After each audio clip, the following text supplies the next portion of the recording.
ప్రజలందరికీ పేరు పేరున నా హృదయపూర్వక నమస్కారాలు తెలియజేసుకుంటున్నాను.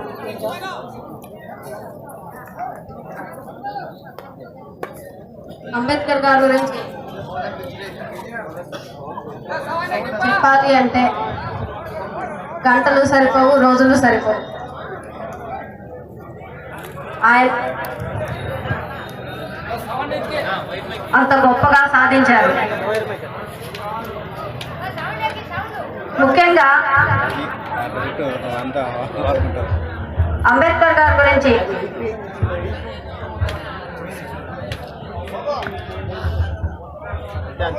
మాట్లాడాలంటే ఆయన కుటుంబం గురించి ముందుగా చెప్పుకుందాం. 14వ సంతానంగా తల్లిదండ్రులకి జన్మించాడు.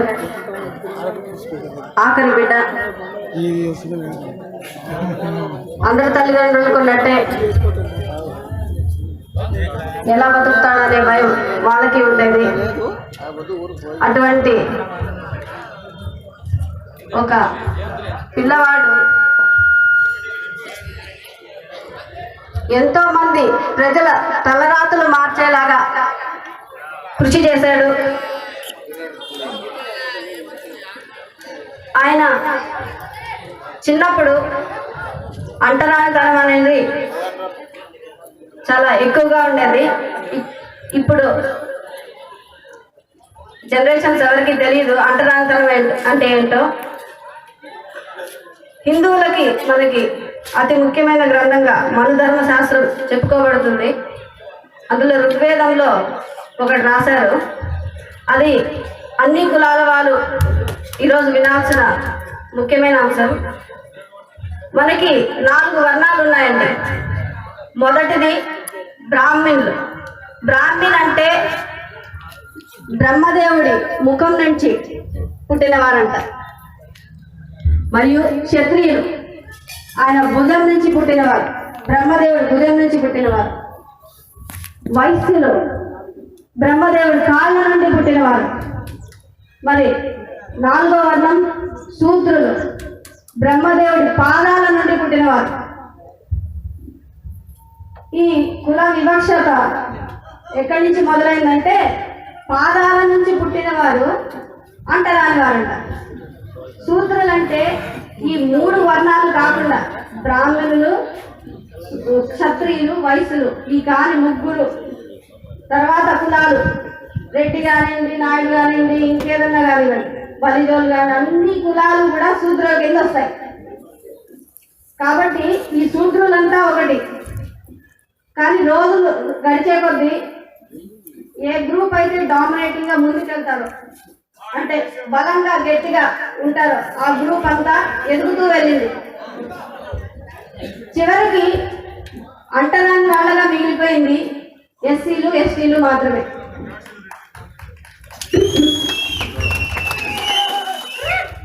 అందుకు కారణం అంతో ఇంతో మనలో ఐక్యత లేకపోవడమే. గుడికి వెళ్తాం, దేవుని మొక్కాలంటే కాళ్ళు పట్టుకుంటాం, మొహం పట్టుకుంటాం, భుజం పట్టుకుంటాం, ఏం పట్టుకుంటాం? పాదాలు పట్టుకుంటామా? పాదాలనే కదా మొక్కేది. మరి అందులోంచి పుట్టిన సూత్రుడు అంటరాని వాడు ఎలా అవుతాడు? ఎవరు ఆలోచించరు. ఇది ఆలోచిస్తే మిగతా కులాలు తక్కువైపోతాయనే భయం. అంటే సూత్రుడు అంటే దేవుడి దృష్టిలో సేవకుడు అని అర్థం. సేవకుడు అంటే అంటరాని వాడు కాదు, మన సహాయాలు అందించేవాడు మాత్రమే. ఇలాంటి వర్ణ వ్యవస్థని ఇష్టం వచ్చినట్టు మార్చుకుంటూ ఒక కులాన్ని అన్టచబుల్స్గా తయారు చేశారు. అటువంటి పరిస్థితుల్లో ఆ రోజుల్లో అంటరాని వాళ్ళంటే కుండ కట్టుకొని వెనకాల చీపులు కట్టుకోవాలి. ఎందుకంటే మనం నడిచే అడుగులన్నీ తుడుచుకుంటూ మనమే వెళ్ళాలి. మనం ఒకవేళ ఇంటికి బయటకు వస్తే కింద పడితే నేల అపవిత్రం అవుతుందని కుండలో పడాలంట. అంత భయంకరంగా. ఇంకా పెద్దగా మాట్లాడుకుంటూ వెళ్ళాలంట. ఒకవేళ పొరపాటున బయటకు వస్తే మన మొహాలు చూడకూడదని. ఇంత దారుణమైన అంటరానితనం ఉండేదా ఆ రోజుల్లో? అటువంటి అంటరానితనం ఉన్నప్పుడు మరి ఎలా చదువుకున్నారు? ఈ అనుమానం ఎవరికి రాలేదా? అటువంటి అంటరానితనం ఉన్నప్పుడు అంబేద్కర్ గారి తాతగారు వాళ్ళ నాన్నగారు ఇద్దరు కూడా మెసెంజర్లుగా బ్రిటిష్ వారి దగ్గర పనిచేశారు. మెసెంజర్లు అంటే సందేశాలు ఇక్కడి నుంచి అక్కడికి, అక్కడి నుంచి అక్కడికి తీసుకెళ్లేవాళ్ళు. ఈ బ్రిటిష్ వారు కానీ మన దేశానికి రాకపోయి ఉంటే ఈ అంటరానితనం ఇన్నేళ్ళైనా కొనసాగుతూనే ఉండేది.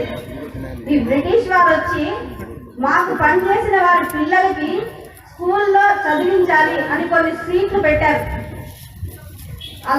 అలాంటి పరిస్థితుల్లో మన అంబేద్కర్ గారు ఒక 5th క్లాస్ వరకు కిటికీలోంచి క్లాస్ జరుగుతూ ఉంటే కిటికీలోంచి చూస్తూ చదువుకున్నారు. క్లాస్లో కూర్చుని కాదు, కిటికీలోంచి చూస్తూ చదువుకుంటారు. వాళ్ళకి ఏమన్నా అనుమానం వచ్చింది, డౌట్ వచ్చింది అనుకో, ఇదేలాగా వచ్చింది అదేలా వచ్చింది, టీచర్లు ఎవరు సమాధానం చెప్పరు. అంతే, వాళ్ళకు వాళ్ళు చదువుకోవాలి, వాళ్ళకు వాళ్ళు తెలుసుకోవాలి. ఇలాంటి పరిస్థితుల్లో ఆయన ఎప్పుడు క్లాస్ ఫస్టే, ఎప్పుడూ కూడా క్లాస్ ఫస్టే. ఈరోజు నేను ఎస్సీ కాలనీలో దిగినప్పుడు మన నియోజకవర్గంలో నేను చదువుకోకపోవడానికి అనేక కారణాలు చెప్తాను. ఈయన అనుభవించిన కారణాల కన్నా గొప్పవా ఇవి? అంబేద్కర్ గారు ఇంత కష్టపడి చదివి మన కోసం ఇంత చేస్తే మనం ఎదగడానికి ఏదో కుంటి సాకులు చెప్తున్నాం. ఈరోజు నేను కుల వివక్షత ఇంతవరకు ఎదుర్కోలేదంటే దానికి కారణం మా తాతగారు చదువుకున్నారు, ఆయన కూడా గవర్నమెంట్ ఉద్యోగం చేశారు. ఇద్దరు తాతలు పోలీస్ డిపార్ట్మెంట్ అయితే ఇంకొక తాత వచ్చి హెడ్ మాస్టర్గా చేశారు. మా తండ్రి గారు ఆ తాలూకాలోనే అన్ని కులాల వాళ్ళు ఉంటారు, ఆ తాలూకాలోనే మొట్టమొదటి ఇంజనీర్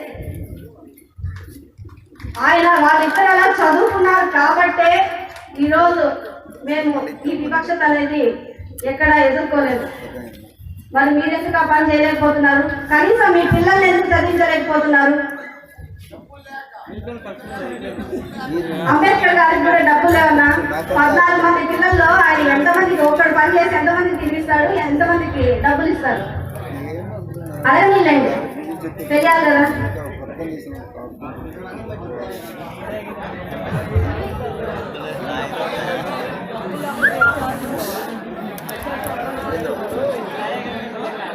ఇంకా సంస్కృత్ అనేది ఒక భాషగా చదవాలి. సంస్కృతం నేర్పించే టీచర్లు అందరూ బ్రాహ్మణులు ఉంటారు. బ్రాహ్మణులు ఒక శూద్రుడికి ఏంటి క్లాస్ చెప్పేదని ఆయనకి అంబేద్కర్ గారి క్లాస్ చెప్పనంటే ఆయన పర్షియన్ భాష చదువుకున్నాడు. ఇలా చదువుకుంటూ ఫస్ట్ హై స్కూల్కి వెళ్ళిన ఒక దళితుడు అంటే అంబేద్కర్ గారు.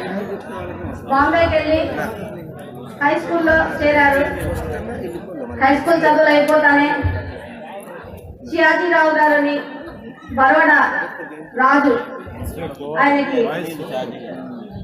ఫండింగ్ ఇచ్చి స్కాలర్షిప్ ఇచ్చి అమెరికా పంపించి పీజీ అన్ని డిగ్రీ పీజీ అన్ని పూర్తి చేశారు. ఆయన మొట్టమొదటిసారి అమెరికా వెళ్ళినప్పుడు వివక్షత అనేది కానీ అన్టచబిలిటీ అంటరానితనం అనేది కానీ చూడలేదు. మరి ఆయన అక్కడే ఉండిపోవచ్చు కదా. చదువుకుని మన దేశానికి వచ్చి ఏం చేయాలనుకున్నారు?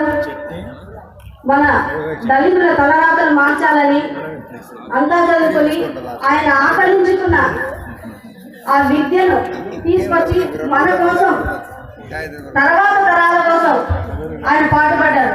అది గుర్తుపెట్టుకోండి. దాని తర్వాత ఆయన ఉద్యోగంలో చేరారు. ప్యూను ఫైల్స్ తెచ్చేయాలంటే దూరం నుంచి ఇసిరేయడమే. నీళ్లు తాగాలంటే నువ్వు సపరేట్గా నీళ్లు తెచ్చుకో, మా కుండలో నువ్వు నీళ్లు తాగకూడదు అని ఆయనకి ఆంక్ష విధించారు. నేను కాదు కుండ తెచ్చుకోవాల్సింది, కావాలంటే మీరు తెచ్చుకోండి అని సమాధానం ఇచ్చారు. ఆయన్ని ఎవరు బయటికి గెంటలేని పరిస్థితి.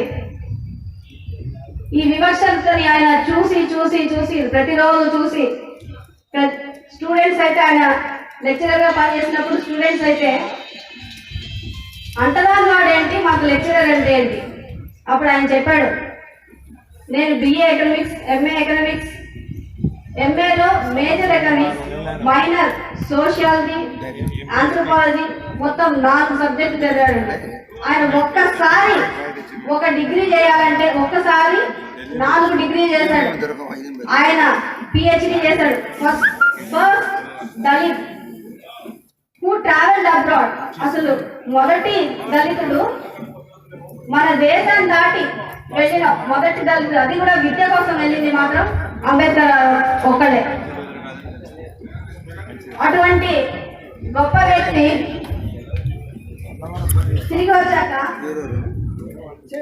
ఆయనకున్న విద్య వలన ఎంతో ఈ స్వాతంత్ర పోరాటంలో ఉన్న వ్యక్తులందరూ ఆయన గుర్తించి ఆయనకున్న విద్య నాలెడ్జ్ వల్ల ఎంతో మంది ఆయన గుర్తించి మన స్వతంత్రం వచ్చాక మనకి రాజ్యాంగాన్ని ఏర్పరచడానికి రాయడానికి సహకారం కోసం, కేవలం సహకారం కోసం మాత్రమే అంబేద్కర్ గారిని కమిటీలో పెట్టుకున్నారు. కానీ అక్కడున్న వాళ్ళెవ్వరికీ కూడా ఈయనకున్నంత జ్ఞానం లేదు, ఈయనకున్నంత సబ్జెక్ట్ లేదు. ఎందుకంటే ఏ రంగం తీసుకున్నా ఈరోజు మనకి పోలీస్ డిపార్ట్మెంట్ ఇలా ఉండాలంటే రాజ్యాంగం అంటే ఏంటనే చాలా మందికి తెలియదు. ప్రతి డిపార్ట్మెంట్ ఎలా పని చేయాలి, అది ఆ పని చేయకపోతే మనం ఎలా పోరాడాలి, ఇవన్నీ ప్రతి ఒక్కటి ఈరోజు ఆయన రాసిన దాని ప్రకారమే జరుగుతుంది. ఈ రాజ్యాంగాన్ని రాసేటప్పుడు ఎంతో మంది ఎన్నో రకాలుగా ఆయన్ని అనగదొక్కాలని చూశారు. కానీ ఆయనకున్నంత విద్యా అనుభవం ఎవరికి లేకపోవడం వల్ల చివరికి ఆయనే రాజ్యాంగాన్ని రాయాలని నిర్ణయించుకున్నారు. ఆయనకి అప్పగించినప్పుడు ఈరోజు చాలా మంది ఓసీలు చెప్పే కొన్ని మాటలు చెప్తాను. ఏమా సీట్ వచ్చిందా అంటే రాలేదు, మాకు రిజర్వేషన్ లేదు కదా. చాలా మంది చెప్తారు ఈ మాట. నాకు రాలేదని చెప్పరు, మాకు రిజర్వేషన్ లేదు కదా, రాలేదు. ఎందుకు నీకు రిజర్వేషన్? ఎస్సీ కాలనీలను సెపరేట్ చేశారు అంటే ఎస్సీని ఇప్పటికీ కూడా అంతో ఇంత తేడాగా చూస్తున్నారు కదా, అందుకని వాళ్ళకి రిజర్వేషన్ పెట్టారు. అంతేగాని ఈరోజు నాకు రాలేదంటే నేను చదవలేదు, నాకు సీట్ రాలేదు కాదు, నాకు రిజర్వేషన్ లేదు రాలేదు. ఓసీలేమో బీసీ ఎస్సీ ఎస్టీలు అనుకుంటారు, బీసీలేమో మాకు ఎస్సీ ఎస్టీలు అంత రిజర్వేషన్ లేదనుకుంటారు, ఎస్సీలేమో ఎస్టీలు అంత రిజర్వేషన్ లేదనుకుంటారు. ఇంతేనా? ఏ రోజు మనం పోటీ పడి చదవమా? ఇలాంటివన్నీ మన ఆలోచన విధానం మారాలి. తప్పకుండా ఈ మార్పును తీసుకురావడానికి నేను కూడా కృషి చేస్తాను. ఇది చెప్పేటప్పుడు ముందుగా మన చంద్రబాబు నాయుడు గారు ఎస్సీల గురించి ఒక మాట అన్నారు. ఎవరు కూడా ఎస్సీలుగా పుట్టాలని కోరుకోరంట. ఎందుకంట?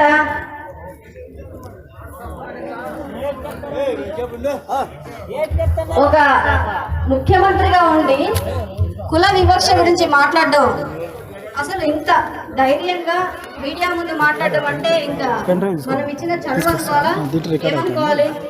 ఎస్సీలు దేశంలోనే అత్యధిక జనాభా. ఒక కులం తీసుకున్నా కానీ అత్యధిక జనాభా ఎస్సీలే ఉంటారు. బీసీలు అంటే ఒక కులం కాదు, 50 కులాలు కలిపి ఒక బీసీ. కానీ ఎస్సీలు అట్లా కాదు. అటువంటి వాళ్ళు ఉన్నప్పుడు కూడా వీళ్ళు ఇంత ధైర్యంగా ఎలా మాట్లాడుతున్నారు?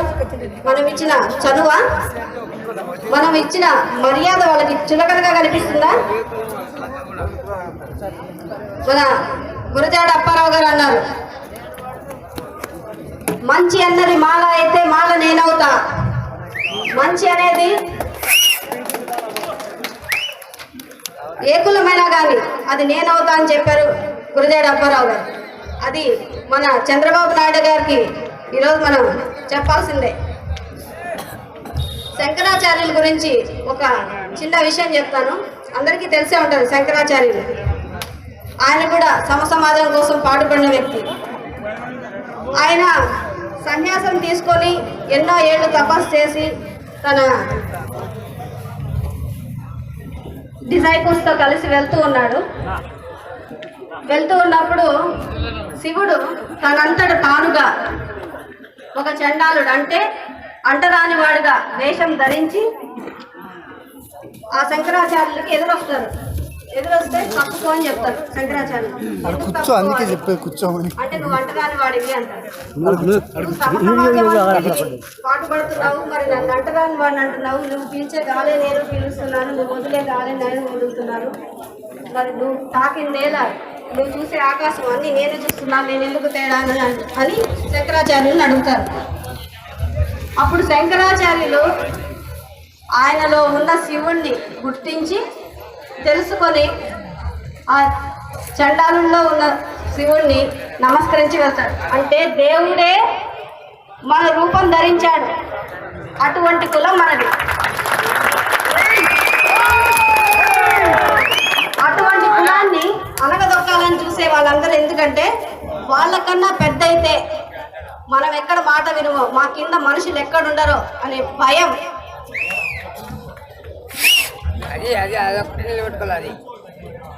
ఈరోజు ఆయన ఇంత సాధించారు, ఇంత పేరు వచ్చిందంటే కేవలం ఒకే ఒక అస్త్రం ఆయన చేతిలో ఉన్నది, అంబేద్కర్ గారి చేతిలో విద్య. దయచేసి నేను ప్రతి ఒక్కరికి చెప్తున్నాను, మీరు చదువుకోండి, లేదా మీ పిల్లల్ని తప్పకుండా చదివించండి. అప్పుడే సమాజం అనేది ఏర్పడుతుంది. మరి ఆయనకి రాజ్యాంగం రాయమని ఇచ్చారు కదా, మనకెందుకు 15%, 50%, 60%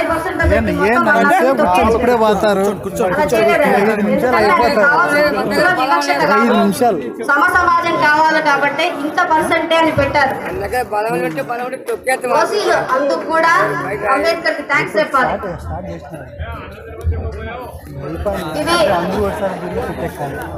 ఇంతవరకు ఎవరైనా ఇలాంటి విషయాలు చెప్పారో లేదో నాకు తెలియదు, కానీ నేను ఎందుకు చెప్తున్నానంటే మీ గొప్పతనం మీరు తెలుసుకోండి, మన గొప్పతనాన్ని మీరు నిలబెట్టండి. దయచేసి ఇవన్నీ అందుకే చెప్తున్నాను మీకు. ఈరోజు 126వ జయంతి. ఒక CNN IBN వాళ్ళు ఒక న్యూస్ ఛానల్, అంటే మన దేశంలోనే పెద్ద న్యూస్ ఛానల్, అది ఒక సర్వే, అంటే గాంధీజీని పక్కన పెట్టారు. ఒకవేళ ఓట్లు తగ్గితే బాగుండదు అనుకున్నారో మరేమో, పక్కన పెట్టి ఒక సర్వే చేశారు ముఖ్యమైన లీడర్లందరిలో ఎవరిని ఎక్కువ ఇష్టపడతారని. అందులో హైయెస్ట్ మెజారిటీ అంబేద్కర్ గారికి వచ్చింది. ఏంటంటే గ్రేటెస్ట్ ఇండియన్ లీడర్. 126 సంవత్సరాలకు కూడా అంబేద్కర్ గారే. మరి 126 ఏళ్లలో ఎస్సీలో ఒక లీడర్ కూడా పుట్టలేదా? పుట్టిన వాళ్ళకి చిత్తశుద్ధి లేదా? అది మనమే ప్రశ్నించుకోవాలి. ఇంకా మనకి అమెరికా అంటే ఎంతో గొప్ప దేశం అని అందరికీ తెలుసు. అమెరికా ప్రెసిడెంట్ గారు Barack Obama Indo US summit జరిగింది. ఆ పార్టిసిపేషన్ లో ఆయన ఒక్క లీడర్ గురించి మాట్లాడారు. ఆ గ్రేటెస్ట్ లీడర్ ఎవరంటే మన అంబేద్కర్ గారే. ఇంతమంది లీడర్లు ఉన్నారు, ఒక్క లీడర్ గురించి ఆయన మాట్లాడారు. కేవలం మన కులానికే కాదు, మతాలు అన్ని మతాలు సమానంగా ఉండాలని కోరుకున్నారు కాబట్టి ముస్లిం మైనారిటీ రిజర్వేషన్స్ అన్నీ పెట్టారు. ఈరోజు మన అందరికీ తెలిసే ఉంటుంది సల్మాన్ ఖాన్ యాక్టర్ గారు. ఆయన నేను ఈరోజు దర్జాగా ధైర్యంగా ఈ దేశంలో బతుకుతున్నానంటే అందుకు కారణం అంబేద్కర్ గారు అని చెప్పి మాట. ఇలా ప్రతి ఒక్కరూ దేశ విదేశాల్లో మెచ్చుకున్నారు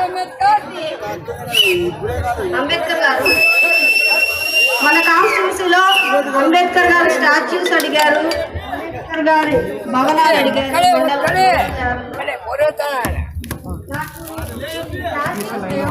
లేస్తారో లేదో ఉన్న రోజు మేము వేస్తాము, తర్వాత లేస్తారో లేదో, దాన్ని పట్టించుకుంటారో లేదో అనే భయం ఎక్కడో ఉంది. ఈరోజు పోయిన సంవత్సరం నేను మాలేయడానికి వచ్చినప్పుడు అది ఎక్కడానికి కూడా సరిగ్గా లేదని చెప్పి ఈరోజు ఆ స్టెప్స్ అవన్నీ కట్టించారు.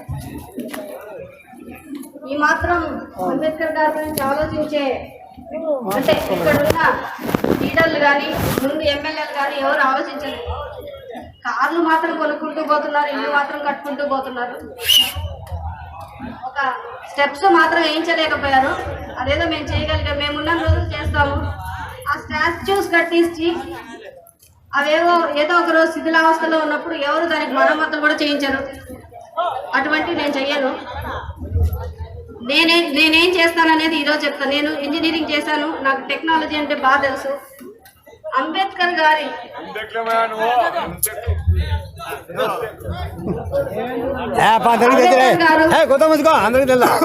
చదువు అంటే ఏదో పుస్తకాలు చదవడం కాదు, అంటే దాదాపు వాళ్ళంతా వరుసగా భరిస్తే ఎన్ని పుస్తకాలు అవుతాయి అన్ని పుస్తకాలు చదివారు. ఆ పుస్తకాలన్నీ డిజిటల్ లైబ్రరీ చేసి ప్రతి మండలంలో డిజిటల్ లైబ్రరీ పెట్టిస్తారు. మీరు అంబేద్కర్ గారి గురించి తెలుసుకోవాలంటే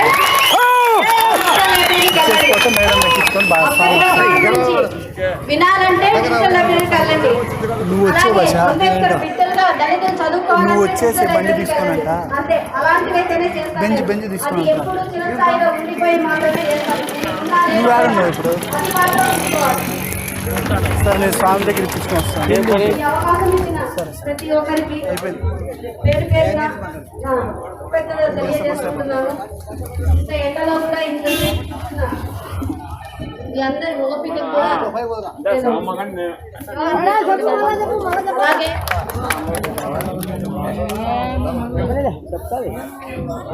నా కొడుకు అంత పెద్దగా ఉండదు రాలేదు. జోహార్ అంబేద్కర్, జోహార్ అంబేద్కర్. మేము వైఎస్ఆర్ కాంగ్రెస్ పార్టీని ఎందుకు ఎంచుకున్నామంటే రాజశేఖర రెడ్డి గారు ఒక్కడే సమాజం కోసం ఆలోచించి